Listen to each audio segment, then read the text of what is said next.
Assalamualaikum warahmatullahi wabarakatuh. Perkenalkan, nama saya Siti Arah, NIM 191420104 dari kelas Perbankan Syariah 6C. Di sini saya akan memaparkan materi selanjutnya, yaitu penyelesaian sengketa bisnis syariah pada akad mudharabah untuk memenuhi ujian tengah semester mata kuliah arbitrase syariah yang diampu oleh dosen Bapak Dr. Haji Saiful Bahri, SAG MM.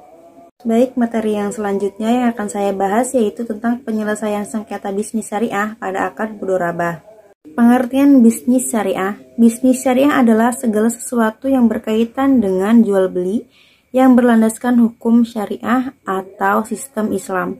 Bisnis syariah sendiri berasal dari dua kata, yakni bisnis dan syariah. Bisnis merupakan segala sesuatu yang berkaitan dengan jual beli atau berdagang, sementara syariah berarti sumber jalan yang lurus.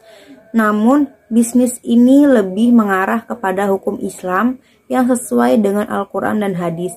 Jadi, bisnis ini dibatasi oleh cara mendapatkan keuntungan dan mengembangkannya dengan konsep halal dan haram.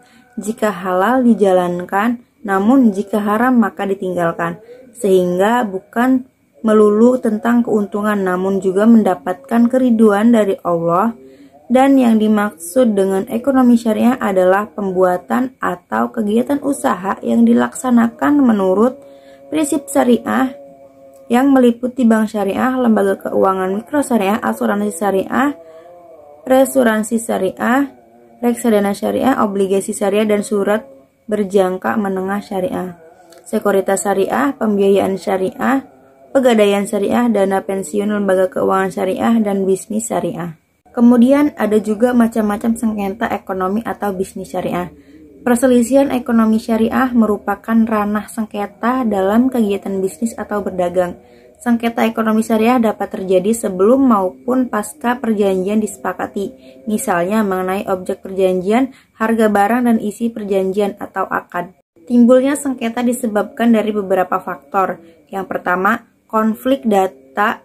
Konflik ini muncul akibat dari kekurangan berkas, informasi, ataupun data-data yang lain atau isi dari berkas perjanjian yang berbeda. Yang kedua, konflik kepentingan. Ada 4 faktor dari konflik ini, yakni adanya perasaan atau tindakan yang bersaing, adanya kepentingan substansi dari para pihak, adanya kepentingan prosedurat, adanya kepentingan psikologi. Yang ketiga, konflik hubungan.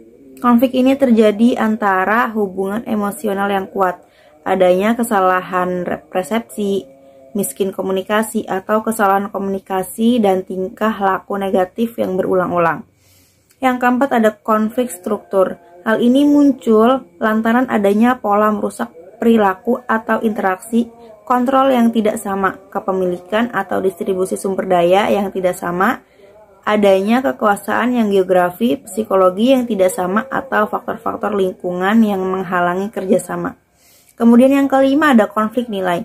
Terjadinya disebabkan oleh adanya perbedaan kriteria evaluasi pendapat atau perilaku, adanya perbedaan pandangan hidup, ideologi, dan agama, adanya penilaian sendiri tanpa memperhatikan penilaian orang lain. Kemudian adanya sebab-sebab terjadinya sengketa bisnis. Perkembangan dunia usaha yang menggunakan akad-akad syariah secara signifikan, faktanya mengakibatkan tidak sedikit terjadinya sengketa di antara para pelaku ekonomi syariah, sehingga Mahkamah Agung mengeluarkan Peraturan Mahkamah Agung Nomor 14 Tahun 2016 pada tanggal 22 Desember tahun 2016 tentang penyelesaian perkara ekonomi syariah. Adapun sebab-sebab 8 Undang-Undang Nomor 3 Tahun 2006 tentang peradilan agama. 9. Jai Mubarok, hukum ekonomi syariah, dan akad mudharabah. Kemudian selanjutnya ada proses terjadinya sengketa ekonomi syariah, yaitu yang pertama, proses terbentuknya akad disebabkan dari ketidaksepahaman dalam proses bisnis karena terjebak pada orientasi keuntungan. Yang kedua, akad dan kontrak sulit untuk dilaksanakan. Ada pula sengketa bank syariah yang sering terjadi disebabkan adanya peningkatan pelanggaran tersebut, diantaranya kelalaian bank untuk mengembalikan dana titipan nasabah dalam akad wadiah. Yang kedua, bank mengurangi nisbah keuntungan nasabah tanpa persetujuan yang bersangkutan dalam akad mudharabah. Yang terakhir, nasabah melakukan kegiatan usaha yang diharamkan syariat Islam yang bersumber dari dana kiroh dan lain-lainnya. Kemudian penyelesaian sengketa ekonomi syariah secara non-litigasi, yaitu ada prinsip perdamaian atau sulhu, kemudian ada lembaga mediasi, ada tahkim, dan sistem konsolidasi. Selanjutnya pengertian mudorabah.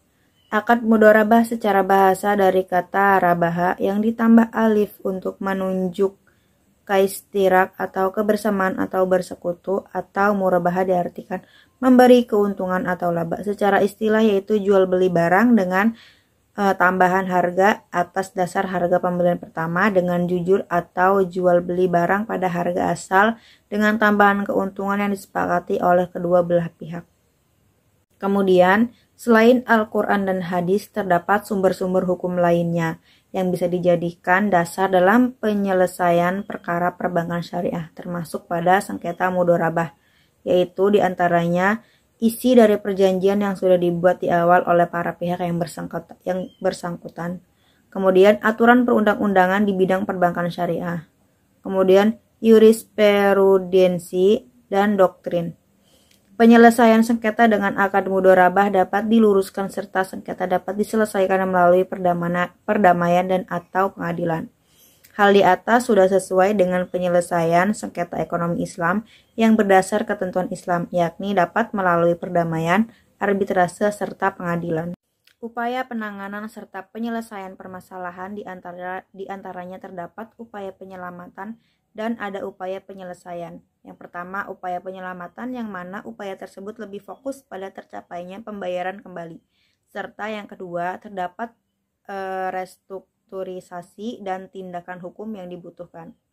Terkait beberapa tindakan dari upaya penyelamatan pembiayaan oleh bank dapat berupa diantaranya penjadwalan kembali, persyaratan kembali, penataan kembali, analisis status hukum, debitur atau pemberian jaminan dan usaha, kemudian analisis status hukum yang dikuasai, dan analisis hukum di antara offering letter dan perjanjian kredit. Kemudian beberapa tindakan dari upaya penyelesaian pembiayaan diantaranya sebagai berikut. Yang pertama, diselesaikan melalui internal lembaga. Yang kedua, diselesaikan melalui mediasi perbankan.